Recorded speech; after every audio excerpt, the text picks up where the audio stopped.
My name is Thorsten Overgaard. I'm a Danish photographer. I travel the world teaching photography and taking photographs. Today I'm reviewing Lightroom 11 Classic.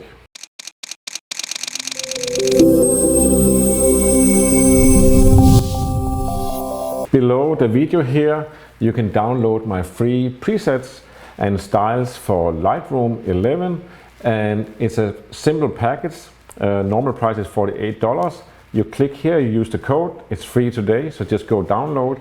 And what it does is that there's a very few very exact presets that with one click gives you very beautiful colors, but also and mainly beautiful black and white tones towards the film look. Check it out. A lot of them is made to give a Leica look, and whatever that is, have a look at it. So one of the things that comes with a new software update like the Lightroom 11 is that things change. And sometimes it's for the better, but generally when I get a new software I get usually annoyed when they move the buttons or they do something. But mainly what I want to do with an editing software is I want to edit my photograph to a certain look. And I have my own look, so when they change the tools, of course I get annoyed. And often, and you can say it's the same if I buy a new camera, it has a new sensor, which they usually have, then you have to adjust for that, and the old one seems to be better. But usually what I find, when it's really good, then what happens is I get a new sensor or a new software and I get annoyed, and then I start to tweak it back to my own look. And usually new software, new sensors have more shadow details, more this and that, and so on. So in the end, after some annoyment and some work, I get towards my own look with some improved details. And that is or could also be the case with Lightroom 11. So one of the features that we have in Lightroom 11 is that there is a version. So that means that we have underneath Lightroom is Adobe RAW, and Adobe RAW is basically a lot of translations for different cameras. So if we go back to 2010, then Lightroom would come out with new RAW updates that would include new camera models of 2010. The same today, and there's new cameras coming out all the time, and every time a new camera comes out, the manufacturer of the camera have included a profile for the camera that basically tells the software this is how you translate this signal that goes into the sensor here. You translate it to this color and this tone and so on. And when the camera comes out, then Adobe grabs the camera and then they make an Adobe profile. And that's the ones that are in Adobe RAW, that you don't really use Adobe RAW as a standalone software, but it's underlying Adobe Lightroom and Adobe Photoshop, and also other software use these, you could say, profiles. In any case, if we look here on my screen, here I have one of my classic photos, and this one is called the Makeup Girl, and this is actually a JPEG imported for the Leica M9, so it's actually an old camera from 2009. Doesn't really matter. You could say there's one thing. You could say people tend to be, oh, I need a new update because I have a new camera, but you don't really need it because there is a default Adobe profile that works for any camera, plus there is the manufacturer's own profile that is often also pretty good. And then the question is, when Adobe makes a profile for a camera, and then is that then better than the default one, or mainly is it better than the one that the camera manufacturer made? That's something you test when you get a new camera or you get with a new sensor, and also when you get a new software, you test what is my standard now, what do I work with? You're not going to sit and cycle around between different profiles and this and that. You're going to select, no, I believe in this profile. But in any case, here we have a photo from 2009. It's a JPEG straight out of the camera, of the Leica M9. And what I used to do with a photograph here is that I will edit it towards true skin tones. You can say this looks pretty decent to begin with, but I'm just going to do a little bit more. I'll go up a little bit in exposure here. Then I will go do what I always do. I go up in shadow details. You can see how it washes out, and I'll get some of the black back here. And then I might play a little bit with the highlights here and see, can I get what I'm looking for? Is always like this glowy thing of a photograph that they have to look like it's made on silver paper. And this is actually pretty close. I could see if I can do anything with the whites also here. I could go up a little bit in white and go down in exposure and see how is that going to do something for me. And I didn't like that, so I'm going to go back here to this one. And I think this is actually how I'm going to leave this one. So far so good. Now I made a virtual copy of this one, because if we go down here, the first one I edited here, you can see here I have under calibration. I'm in develop mode here. If I go down here in calibration, then I have the different versions I can choose. Here you have version 1 it's back to when Lightroom was a baby. Then you have version 2 came out with Lightroom version 3 in 2010. Then we get version 3 is called also 2012. And then we have version 4 that came out with, I think, Lightroom 5 and onwards. And then we have version 5, that's the current one for Lightroom 11. And if we go to the virtual copy I made of the photo over here, then I already chose a version 2, which is Lightroom 3. And why did I do that? Well, that is because here I get different tools up here. And of course the whole translation of the sensor into an image on the screen changes with this. And let's just go back for a second and see, this is the tools I have on this one. So I have exposure, contrast, highlight, shadows, whites and black. That's what I got. Then I go to here version 2, then I have exposure, recovery, fill light, black, brightness and contrast. So let's just see what that means. So here I would go the same. Here I would actually, because I know I have some extra tools, I'll go down in exposure a little bit, and then I will go fill light. And one of the things that this version can do, it can increase fill light tremendously. You can see this is much more than the other one. So here what I do is I always look at the picture and then I increase the fill light. And here I go, so it washes out. You can see how it washes out in the tones, because I know the next thing I'm going to do is I'm going to use black here. And then I might go down a little bit more in exposure. And I could use some recovery also here. And then to give it some bang, as a black and white, I could go up here in brightness. And I could also go up in contrast. I could also go down in contrast, but that doesn't look right. And you see here I start to get some of the skin tones that I want. So this is the look I can get in version 2, and then we go back here to version 1, and you can see that's the difference. And you could say I almost feel that the version 2 is more film-like, it's more a classic look. You could say it's also almost a classic camera because it's from 2009, but this is basically just a JPEG. So let's just try and jump into a color photo that's going to be black and white. So here I have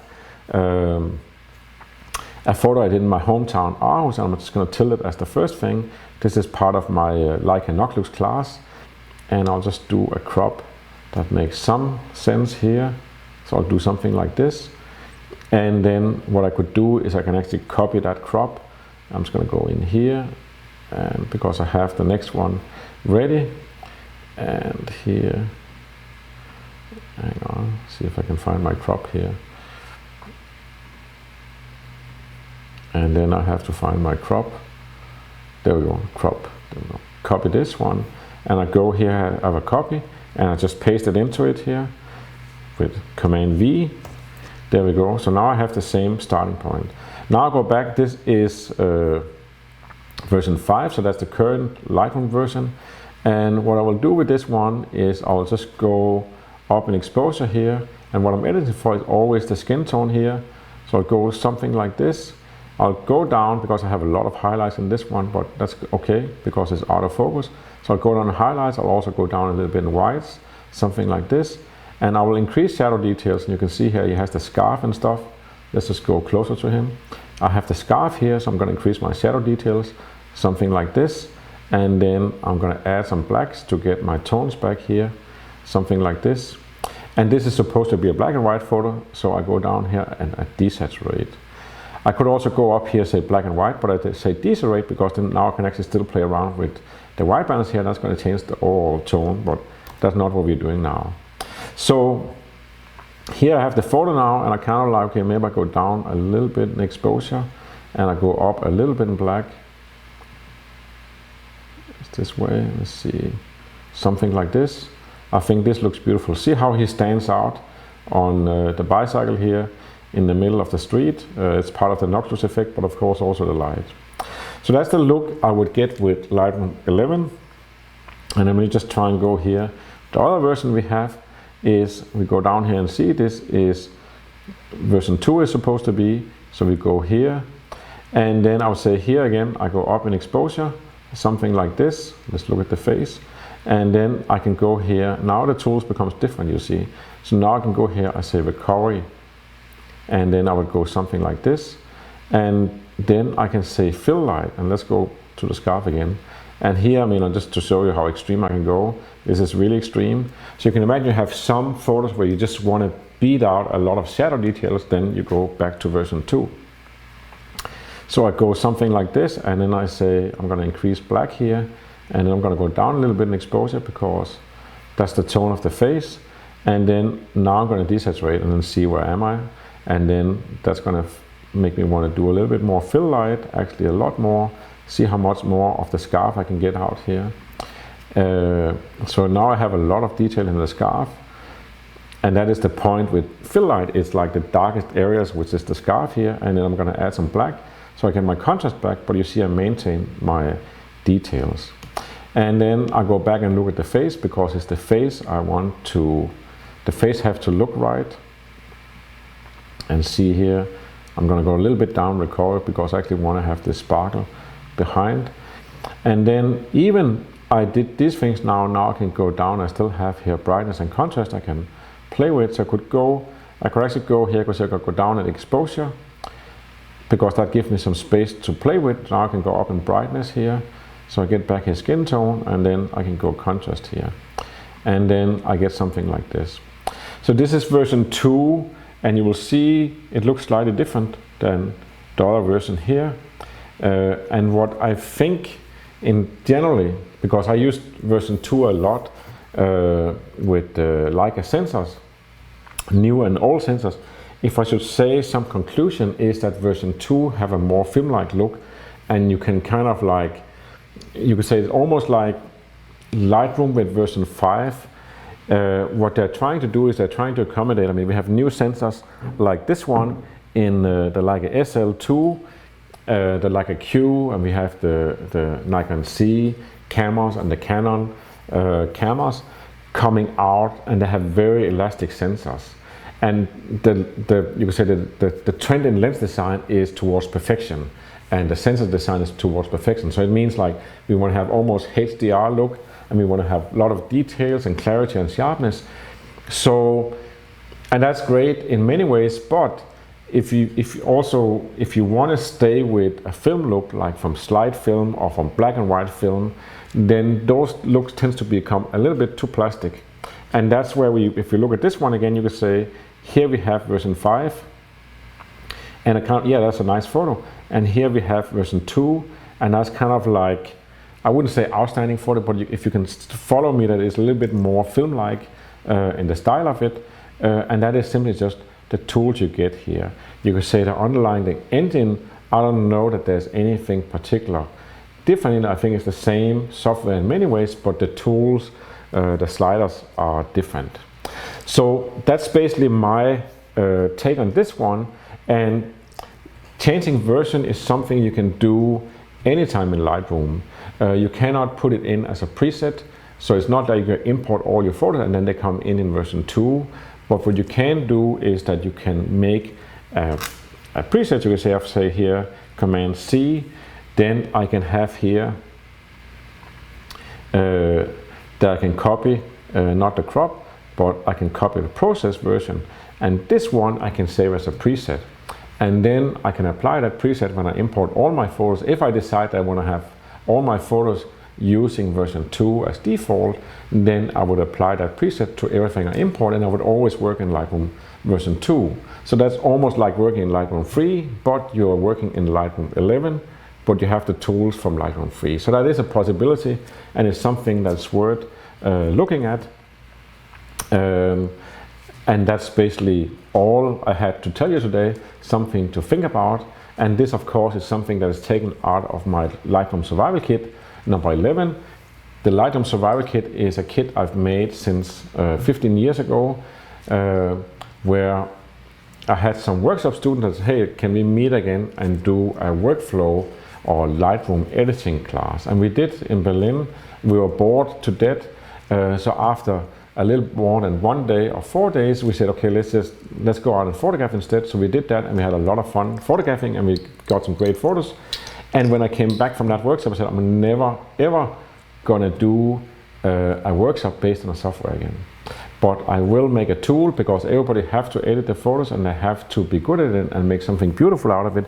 So I will make a tool so you can actually learn to use the software. And that is the Lightroom Survival Kit that is about 300-400 pages now. And you could say 80 to 100 of the pages is about which tools to use in Lightroom, what to watch out for, how to make sure that Lightroom stores the information in the file, how to set up export presets, everything specific for Lightroom. And the rest of it is how to manage a photo archive, how to deal with keywords, how to take over from the software and make the archive your own, and you take control of your editing, your pictures and your style, how to back up, how to prepare photos for print. All those things is part of it. You can say that Lightroom Survival Kit, even is called Lightroom Survival Kit. Yeah, it is about surviving Lightroom, but it's also to survive as a photographer, and how to build a professional workflow based on many years of experience, a lot of my years, but also it goes back to the history of photography, more than 100 years, how we used to do things, how we used to manage archives and photographs, select things, and so on. So that is this Lightroom Survival Kit, and there's a link below the video to that. It's not free, but there's a link, you can read more about it. What is free is my Lightroom presets and styles below the video. They're made particularly for Leica lenses, but they work, or Leica cameras, but they work for all cameras. And the ones I'm particularly proud of is the one where you translate a color photo into a black and white version that is really film-like with just one click, and it's called the M9 black and white tones by Overgaard. That package is normally $48. Today you just click down there, you use the code, and then it's free. That's all I had to say today. Thank you for watching. Until I see you the next time, remember to always wear a camera.